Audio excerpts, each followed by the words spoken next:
that shot came out, the biggest problem with schizophrenia is schizophrenics didn't like the way the medication would turn him into a zombie, and they wouldn't stay on it, which is why you would see what you see just on the streets with people talking to themselves and saying things. It's the shot once a month has been a big help for schizophrenics, but then again, you still have to be able to have access to getting that treatment and that shot. Yeah, mental health is a challenge that I hope we can improve on. Taking care of our country needs help with mental health, and it's unfortunate how expensive it is. Big deal. That's okay. So two parts. Number one, I wanted to know, I do think there's something to be said about particularly the hormone therapies being combined with either the SSRIs or the dopamine drugs. I think that's definitely an element that there needs to be focus on, particularly like when you think in the context of how many of these shooters have been trans. But the second thing I was going to say is too, like speaking to the biological component, that's another thing too, that people tend to really vary widely. Some people really need the serotonin uptake drugs. Others, like for me, SSRIs have never really been very effective because serotonin is not my issue. I do much better on like the dopamine uptake inhibitors, like Wellbutrin. And the Wellbutrin was what I had come off of back at the end of the year last year because the dry mouth side effect was so bad. Like I was waking up in the middle of the night and I literally couldn't swallow because the dry mouth was so bad. And my doctor knew that I always start by leading with, I don't want to be on something for the rest of my life. Like I just need to get over the hump, get me through this little situation, and I want to be able to come back off of it. So when the dry mouth got really, really bad, I talked to my doctor and I was like, it's time to come off because it's just not worth that side effect. And it had worked wonderfully for me. And so I did, and her immediate, like I said, reaction was, well, we should switch you to something else. And, I told her at the time, I was like, no, I would really just prefer to come off and just see how things go. So I did. And like I said, the intrusive thoughts got so bad. I mean, really, really bad to the point that not only was I obsessing on the intrusive thoughts, but like I was having the compulsions. It was changing my behavior. It was affecting my behavior and the way that I did things. And so I called my doctor back and I was like, okay, I'm going to have to go on something else. This is like getting really out of hand. And that was the thing that my doctor told me to do, is she was like, well, we're going to put you on another dopamine reuptake, but she also advised that I seek the professional counseling services. She was like, I think you need to talk to a therapist to work through some of the behavioral issues so that the medication hopefully won't have to be long term. And so I was like, okay, 10-4, no problem. Never been like a big, huge therapy kind of person, but I decided to entertain it. And it was such a hassle going through my insurance to get approval to have some therapy sessions to talk about like just OCD in general.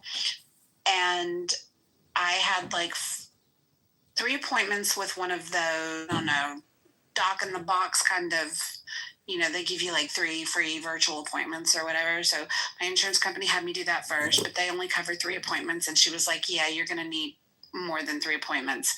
So then I go back to my insurance company. They get me approved and set up through this e-home counseling. I had 1 appointment and the counselor was horrible. He was horrific. And I called my insurance company back and I was like, no, not happening. You're going to have to find me somebody else. Then I got a call a few days later. Sorry, we don't really have anybody else on the plan that can see you. So, like the mental health system in this country is just wackadoo. Services are terrible. Can I ask a question? I've never been in therapy. I mean, maybe I should have in a lot of ways, but like I've also never taken any psych meds. So as far as what it is that the doctors use to prescribe the psych meds and the therapy that you might be going through, is there any correspondence between the therapist and the doctor so that they can kind of come together to try and decide like what type of measures or what type of medications will be best for a patient to be prescribed? The only correspondence in my case was my doctor requesting the records from the therapist because my doctor was the prescriber of the medication. But the therapist was the one. And like I said, they're OCD issues. It's not like, which is a little bit different, but still kind of in the realm. But yeah, so my doctor requested it from the therapy provider, but that was his own initiative. I don't necessarily know what the standard norm is. Like I said, I'm not a therapy person. But given the compulsive behavior, I felt like, well, at this point, I'll try anything because I just wanted to get it under control. I just feel like there should be, you know what I mean? Like, I mean, maybe that would require a lot more funding or resources or, some sort of like adjustments to be made to the system or whatever. But, like when you're dealing with people's heads, it's like, it's incredibly subjective, and like the types of emotions that a person is going through, the type of upbringing they had or whatever type of trauma that they might have been exposed to could be a big factor in what, and why they're struggling to cope with and reconcile with the world, So like, it's not solely, a brain chemical issue, it's also like a spiritual issue, it's a psychological issue, and it just seems really irresponsible to me to just be like, to give a doctor like complete agency and their ability to decide what type of medications a person should be prescribed based on, just solely like brain chemistry. I don't know. That's my perspective. So to give you a little bit of reassurance, often when people go into medicine therapy, their vitals are checked, things like that. There's a lot of things that are considered before they're diagnosed, before they're given any kind of medication. Sometimes, and it depends. There's a lot of doctors who can give those drugs out. Before it was really difficult to get any of these medications. Now it's become more readily available. But there's also what happens with psychiatric stuff too is more behavior. There's no kind of screen you can do. There's no blood screen. There's no. They're still determining if the MRIs can determine if somebody like a person in severe depression versus somebody who's not, if there's even show up on an MRI screen, things like that. Or pick a screening of any sort. So what they've done is determined how are you feeling and what's going on with your body, what symptoms have made you concerned that this is not just a physical condition. That's the point I'm trying to make.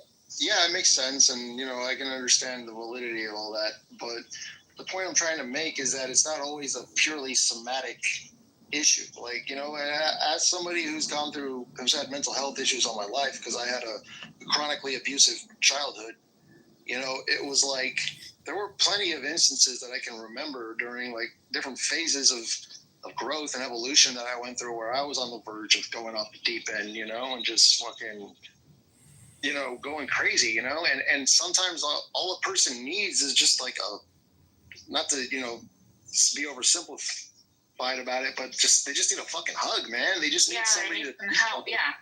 Exactly. They need some unconditional support and guidance, and just love from someone, and a person can on the outside look like they have all that, like they can come from like a wealthy family, be put through all the best schools and all that stuff, but like you don't know what type of fucking internal like psychological dynamics exist within that household. They've probably been emotionally neglected all their life, and I feel like those are factors that can play a big part in how a person's brain chemistry like react, like, you know what I mean? Like, it's not always it's not the tail that wags the dog, you know, it's the other way around, you know?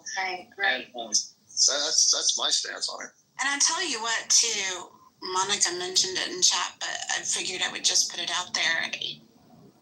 Without even intending to, in research for like trying to just identify my behaviors and identify small little ways to make changes, I launched into deciding that I wanted to volunteer at a stable. I really wanted to work with horses, and I kind of threw myself into it. And that, honest to God, ended up being the best therapy for me. It is the one place in the world that I can go and spend time with them, and everything else on my mind just kind of falls away. And I think sometimes we all, like, I have a really hard time shutting my brain down and stopping the thinking. And I can be there doing that. And I don't know if it's because of the physical labor. I don't know if it's just I love the connection with the horses or what. But that's the one place I can go where everything else falls away. And I am just right there present in that moment. And it quiets my brain. And that's absolutely been the best thing in the world for me. Will they eat McDonald's apples? No, Wallace, they will not. You silly goose. Oh, that's funny. You did try it then. I told you. I did, and they did not want any part of them. I do wonder if it's the lemon juice. It's the formaldehyde. Oh, Just kidding. I don't know.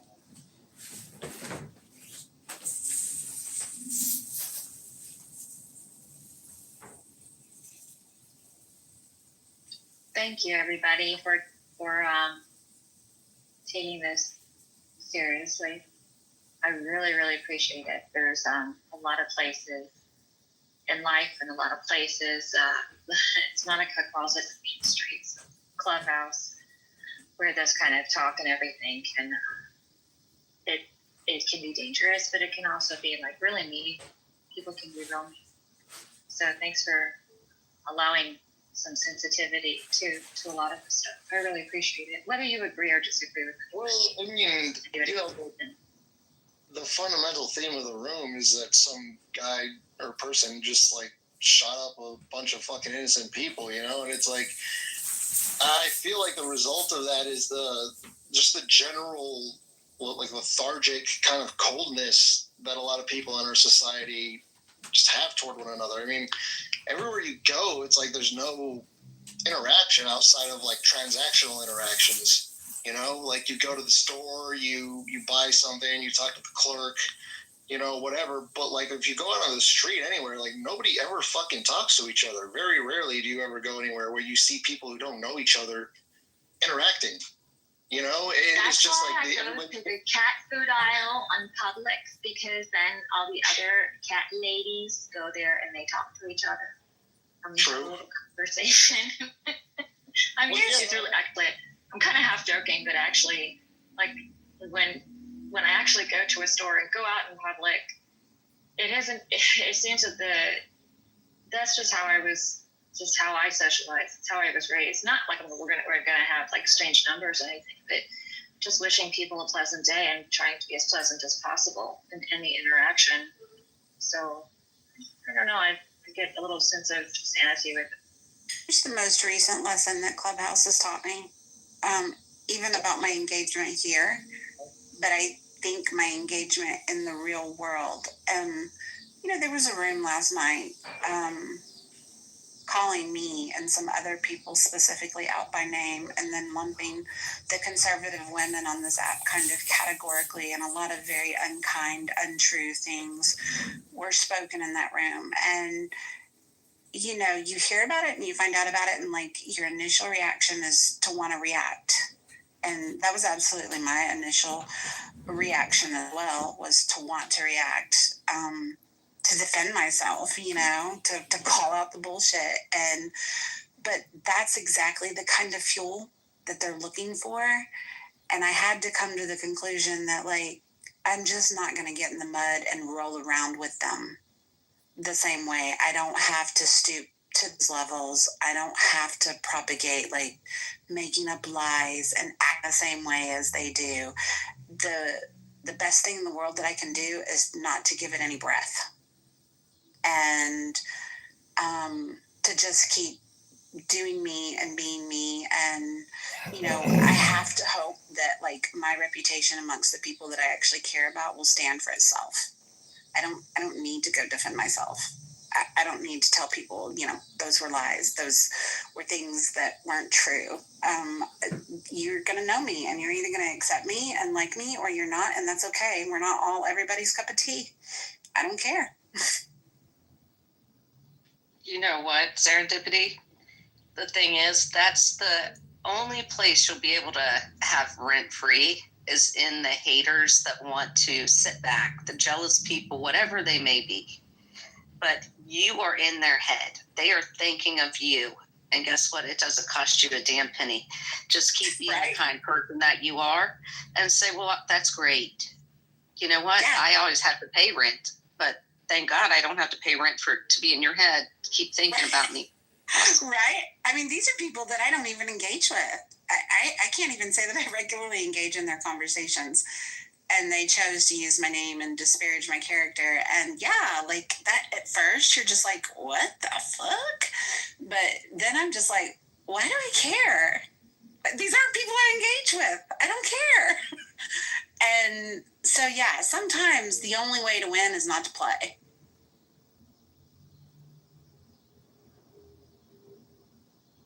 That is the truth.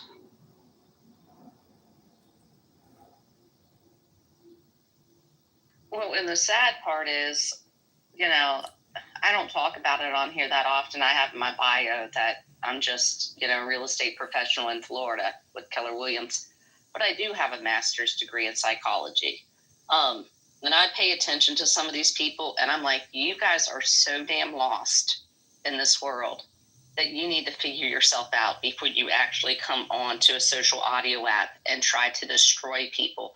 Because you can't do it in real life. You have no control in real life. And I pay close attention to the people that are mods that keep moving people down to the audience. Like, oh, you're in timeout. Nope. And then pull them back up. No, you're in timeout. Nope. And they just keep doing it over and over to people, like the same person. And I'm like, you know what? You have some type of problem in your life that you need to figure out, because if this is the only control you have, is to be on a social audio app. One, we don't know if that person is having some type of weird, bad day, psychopath, what they may be. But you're stimming them. The more you push them down, then to just ask real nice, you know what? I don't think it's your day in here. Do you mind to just get going? Get going. I don't want to throw you out of the room because I don't think that's very kind. But if you'd like to just leave because you're not contributing. But I pay attention to that stuff because sometimes I get very aggravated with it. But yeah. Yeah.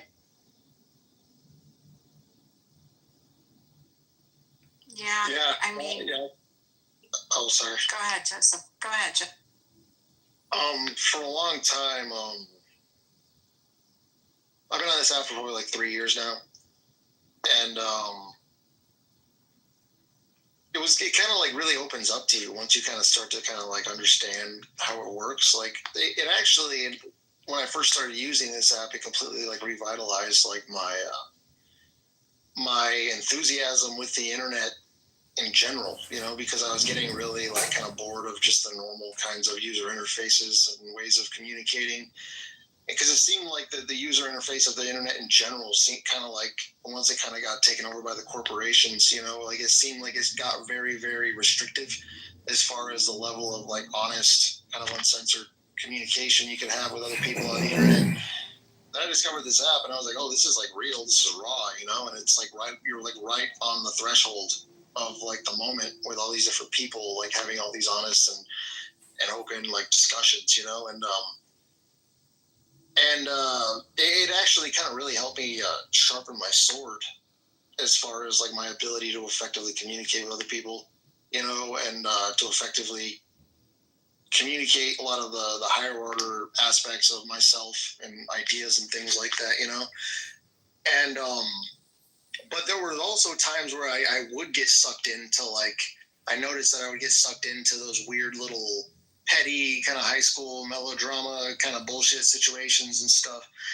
But if you use it properly, it's like you can use it as a way of reflecting to yourself, you know, like these aspects of yourself that you need to kind of learn to reconcile as far as how it is that you relate to people socially, and kind of exercise your own inner demons, essentially. You know, that's kind of what I put it to use for myself as.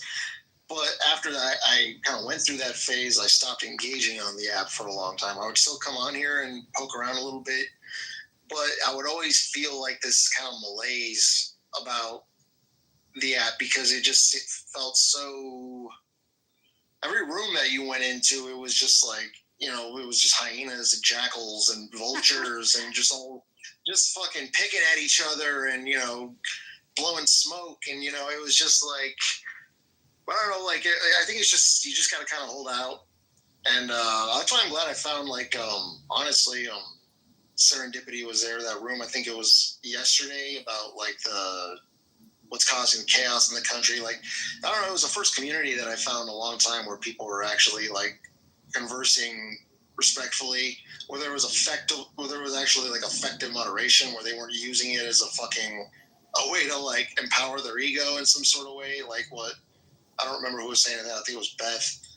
You know, there are people that do that. You know, it's like the people that they moderate is as a way of establishing like a social hierarchy. Yes. Within the room, you know, is like who's the in group, and everybody else is just fucking expendable fodder. You know, and it has like a really like deranged kind of effects on the psychology of the room, you know, where it's not even, if you have any sort of head on your shoulders, it's not even worth fucking engaging at that point, you know.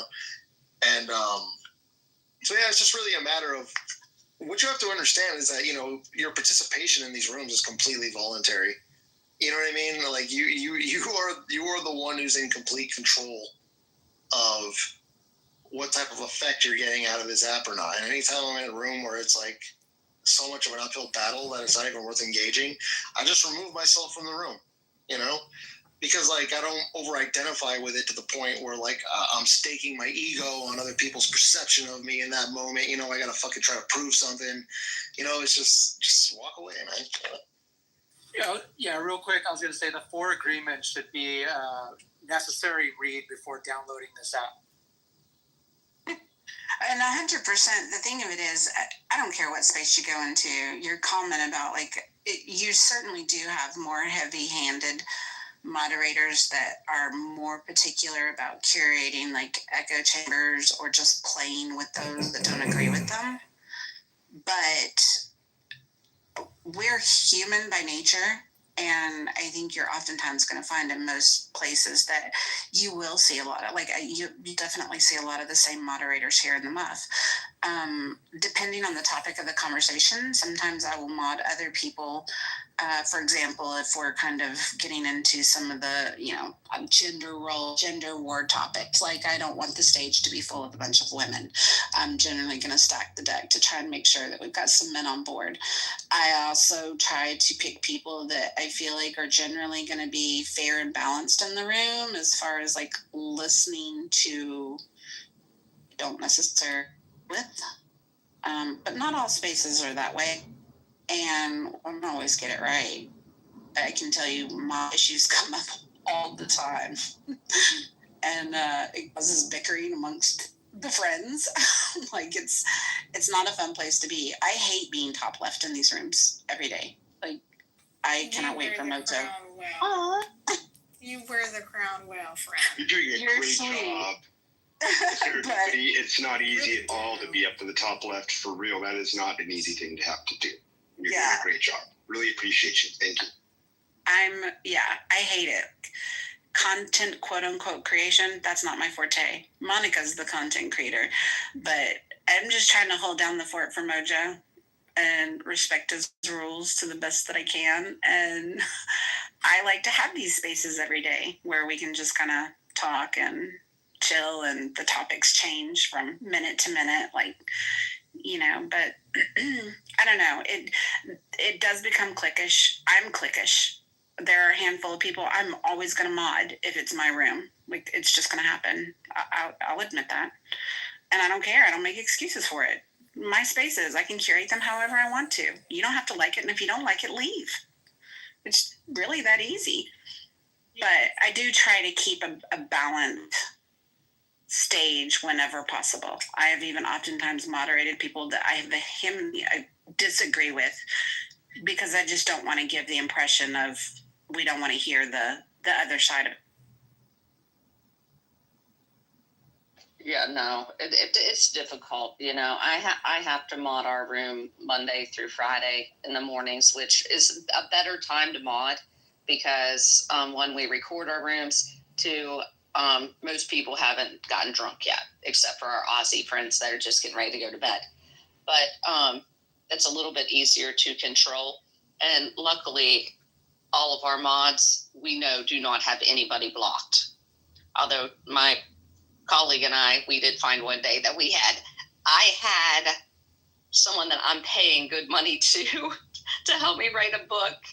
I had her blocked. I must have looked at her. I don't know what I did, but she's the only person I've ever had blocked. And I'm like, I'm paying her. No wonder I couldn't find her anymore. But that's when it becomes a problem, when you have one mod who blocks everybody, and then you have friends that can't get in the room, and your phone's blowing up with text messages. I can't get in the room. Who do you have? Take a screenshot. I want to see who's in there. That is definitely, yes, that is definitely a huge source of contention. And something else that you have to consider is how many people are your mods going to have blocked, because it's going to impact your traffic, and you're going to get those back channel messages, you know? Well, but like, I can honestly say, if I'm looking at this stage right now and I'm looking at the majority of the audience and our listeners all the way down to Moose down there in the goo, most of these people in here at any given time, given the circumstances, the situation, the topic, I wouldn't hesitate to mod any of them, because I've spent time in the room with you guys. I don't find anybody really that's here right now to be particularly heavy-handed. I prefer less is better in most circumstances. And so I wouldn't necessarily have an issue modding the majority of the people in this room right now. It's just a lot of times it's the topic, you know, and two, like, I also don't think it's conducive to mod the whole fucking room. I think that's just a shit storm waiting to happen. Somebody's eventually going to boom it, get mad, throw people down, kick people out.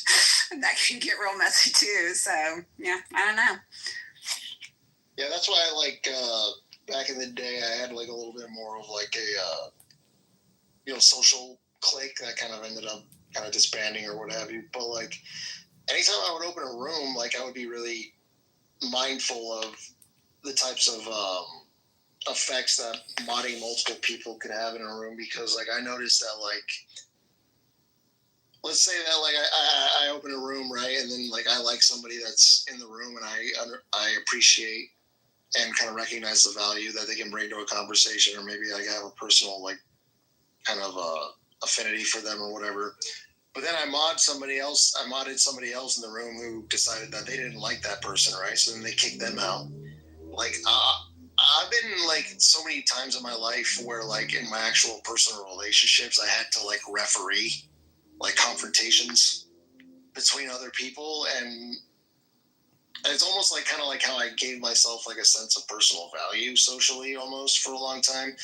But I eventually grew out of that, and it made it so that anytime I would open a room, I would never moderate other people. I would just be the only moderator, and anytime anybody got out of order in a way that was rubbing me the wrong way, I would just kick them out of the room without explanation. I wouldn't even say anything about it, you know. I mean, obviously there would be levels of disrespect, you know. Sometimes all it would take is just for you to kind of give them a warning or whatever, you know. But if I could tell that their intention was to create discord in the room, you know what I mean? I would fucking just axe them, you know.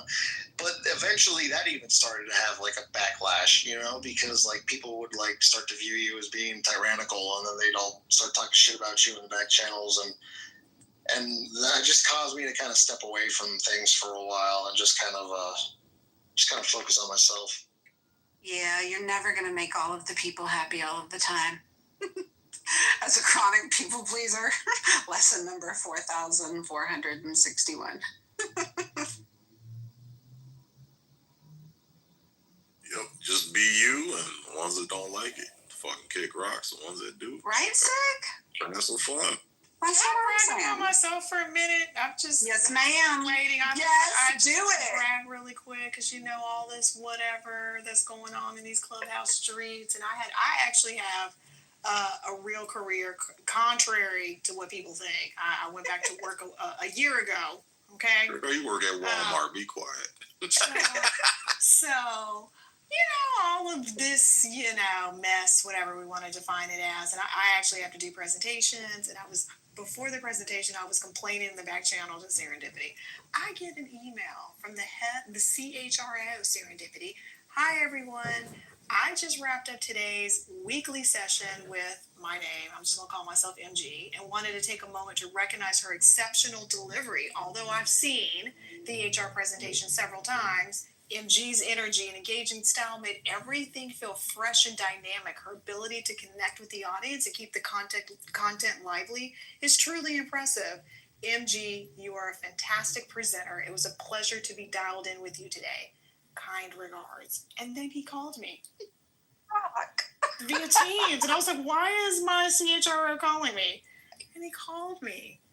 Oh, congratulations. I know, you deserve all the flowers. I was all rattled. I'm sorry, I had to take this moment just to give myself some flowers. There you go.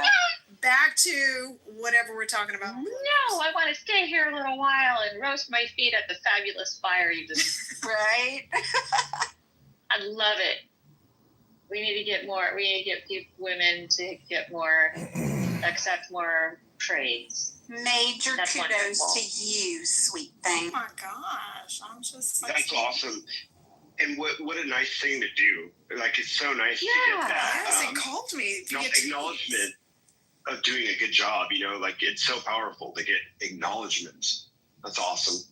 Congratulations. I appreciate it. Thank you, everyone. Good job, MG. Wow. Thank you. Reinforce it. All right, we can go back. I was just all concerned about this presentation. I was like over it. But anyway, we can go back. Well, I am so proud of you, MG. I've been waiting so we could break the conversation to say congratulations. Oh, we can go back. We can go back. But I was just so, so excited to see the email. How many of you felt really good hearing that? Like, how that. I did. Just It's to a hear gift her to share us. that. You're right. makes It me is a feel gift good. to That us. was really Yeah. nice. I concur. It is a Wow. gift to us. A gift to us. I love you